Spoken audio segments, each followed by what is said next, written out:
Lately, I've been trying to get a better handle on my bad habits.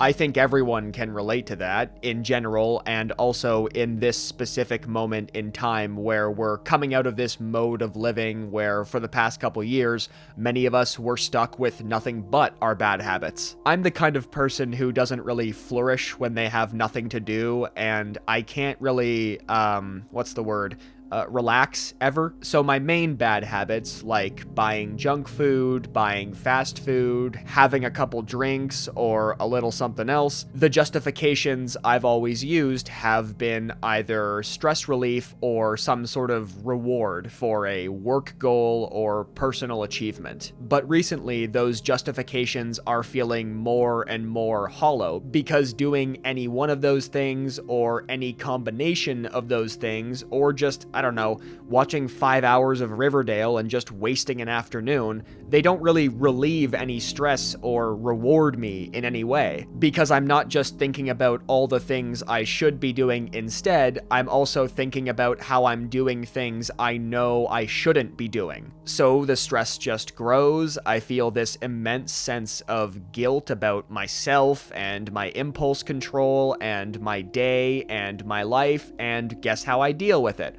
By sinking further into the bad habits. Because for a very long time, I've been telling myself that if I just indulge a little tiny bit or a lot, I will feel better on the other side of it. But that really hasn't been true for months to years. And even if these habits did initially make me feel better, at this point, I know that I'm just hoping they'll still work. It's very easy and reasonable to allow yourself a little indulgence when you're having an off day, but what about multiple off days? What about an off week? What about multiple off weeks? What about an off year or two? But even though I can tell myself over and over again that these habits really have no value to me anymore, it's still very hard to break them, because I have this voice in the back of my head that tells me that one day they might work again. You know, it might just take the right mindset or the right day. But that's not logical. It's just a way for me to justify falling back on what I know is easy. What's much harder is actually putting in the effort to break those habits, or at least replace them. Replacing your bad habits with good habits is the easiest thing in the world to tell yourself you're going to do. And if I try out a better habit and it just doesn't work, then that feeling of stress and guilt just grows and grows. At that point, I feel like I'll never escape my bad habits and I'll be stuck chasing dopamine forever, and I will always be defined by that lack of impulse control. And I just sink lower and lower, and I'm indulging in all these things while telling myself that they'll make me feel better